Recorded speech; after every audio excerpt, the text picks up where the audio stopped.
শিৱসাগৰত এটা ব্যৱসায়িক প্ৰতিষ্ঠানে গ্ৰাহকক চিমেণ্ট বিক্ৰীৰ নামত ৰাম ঠগন দিয়াৰ তথ্য ইতিমধ্যে পোহৰলৈ আহিছে আৰু শিৱসাগৰ জিলাৰ পলসনিৰ চাবৰীয়া এণ্টাৰপ্ৰাইজ নামৰ এখন ব্যৱসায়িক প্ৰতিষ্ঠানে চিমেণ্ট বিক্ৰী কৰিছিল এজন গ্ৰাহকক আৰু সেই চিমেণ্ট যি ম্যাদ উকলা চিমেণ্ট তেওঁ বিক্ৰী কৰাৰ পিছত সেই কথা পোহৰলৈ আহে আৰু যেতিয়া সেই প্ৰতিষ্ঠানটোৰ স্বত্বাধিকাৰীক এই বিষয়ে সোধা হৈছিল কিন্তু তেওঁ এই চিমেণ্ট বিক্ৰী নাই কৰা বা এই প্ৰতিষ্ঠানৰ পৰা নাই যোৱা বুলি তেওঁ অস্বীকাৰ কৰিছে। এই মুহূৰ্তত মই প্ৰতিষ্ঠানখনৰ দৃশ্য দেখুৱাম যে আল্ট্ৰাটেক নামৰ যি চিমেণ্ট কোম্পানী সেই কোম্পানীৰ চিমেণ্ট তেওঁ বিক্ৰী কৰিছিল আৰু প্ৰায় 200 বেগ চিমেণ্ট ইয়াত ক্ৰয় কৰা হৈছিল। এই 200 বেগ চিমেণ্টৰ অধিকাংশই কিন্তু ম্যাদ উকলা বুলি ইতিমধ্যে প্ৰতিপন্ন হৈছে আৰু সেই তথ্য আমাৰ হাতত আহি পৰিছে। যিগৰাকী গ্ৰাহক মই পোনে তেখেতৰ কাষলৈ যাম যে কেতিয়া আপুনি চিমেণ্ট ক্ৰয় কৰিছিল, ক'ৰ পৰা কৰিছিল আৰু আপোনাক কেছ মেমো দিয়া হৈছিল নে, আৰু যেতিয়া আপুনি এই কথাটো গম পালে আৰু গম পাই যেতিয়া প্ৰতিষ্ঠানৰ স্বত্বাধিকাৰীক জনাবলৈ চেষ্টা কৰিলে কি ক'লে আপুনি? মই 2026 চনৰ জানুৱাৰী মাহৰ 12 তাৰিখে মই চিমেণ্ট ক্ৰয় কৰিছিলোঁ। প্ৰায় 230 বেগ মই চিমেণ্ট ক্ৰয় কৰিবৰ কাৰণে মই তেওঁলোকৰ কেছ মেমো অৰ্ডাৰ কৰিছিলোঁ। তাৰে মোক 200 বেগ জানুৱাৰী মাহৰ 12 তাৰিখে ৰাতিপুৱা মোৰ ঘৰত তেওঁলোকে য'ত কনষ্ট্ৰাকশ্যন মই কৰি আছিলোঁ তাত তেওঁলোকে মোক এই চিমেণ্ট 200 বেগ ঢালাই কাৰণে ডেলিভাৰী দিয়ে গাড়ী দি পেলাই। তাৰপিছত বনোৱাই কাম কৰাৰ তাৰপিছত 2 ঘণ্টামানৰ পিছত আমি যেতিয়া ওপৰলৈ উঠি পেলাই আমি যেতিয়া গৈ পেলাই ঢালাইটো চাবলৈ যাওঁ তেতিয়া আমি দেখা পাওঁ তাত বিভিন্ন ধৰণৰ চপৰা ওলাইছে। তাৰপিছত চপৰা ওলোৱাৰ পিছত আহি পেলাই তলত চাওঁ চিমেণ্টৰ বেগবিলাকত আমি খুলি পেলাই চাওঁ তাত বিভিন্ন ধৰণৰ চপৰা ওলাইছে, গুটি ওলাইছে। তাৰপৰা হাত ভৰাই চাওঁ, তাৰপৰা তাতো গুটি ওলাইছে। তাৰপিছত চিমেণ্টৰ এক্সপায়াৰ ডেটটো আমি লক্ষ্য কৰোঁ। তাত দেখা পালোঁ আমি 29/9/2025 চনৰ মালটো মোক তেওঁলোকে ডেলিভাৰী দিছে। প্ৰতিটো বেগতে তেনেকুৱা ধৰণৰ চব ম্যাদ উকলি যোৱাত মই তেওঁলোকক লগালগ তেওঁলোকলৈ ফোন কৰিছোঁ। এই ভাইটিজনে মোৰ ফোনটো ৰিচিভ কৰিলে, তেওঁ ট'টালিকে তেওঁৰ লগত আৰু এজন মেনেজাৰ তেওঁ লৈ গৈছে।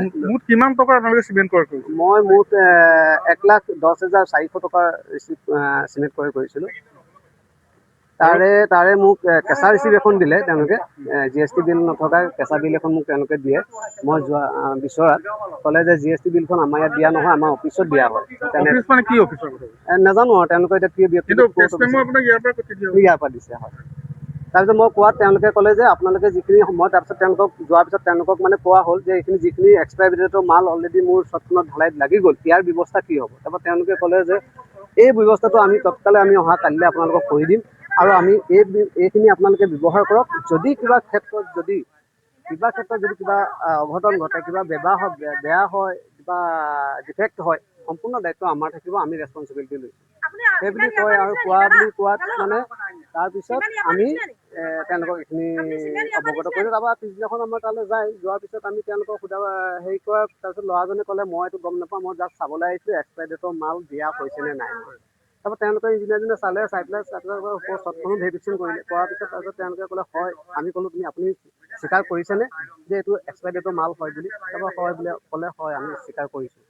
তাৰপৰা তেতিয়া লগালগ আমাক ফোন কৰিলে, ইয়ালৈ মাতি অহাৰ পিছত এই মাটিৰ অনাৰজনে আমাৰ লগত বিভিন্ন ধৰণৰ কথাত বাধা দিয়ে, বিভিন্ন ধৰণৰ বেয়া ভাষাৰে কথা কয়। তাৰপিছত আমি দেখিলোঁ এটা বিতৰ্কলৈ যাবগৈ কথাটো, গতিকে আমি ইয়াৰ পৰা মেইন যিকেইজন অনাৰ আপোনাৰ পংকজ বুলি কয়,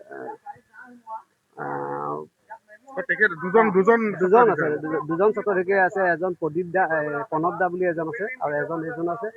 গতিকে এই বিতৰ্কত তেওঁলোকে আমাক সোমাবলৈ নিদি আমাক ক'লে যে আপোনালোকে যাওকগৈ। আইনী ব্যৱস্থা লৈছে নেকি?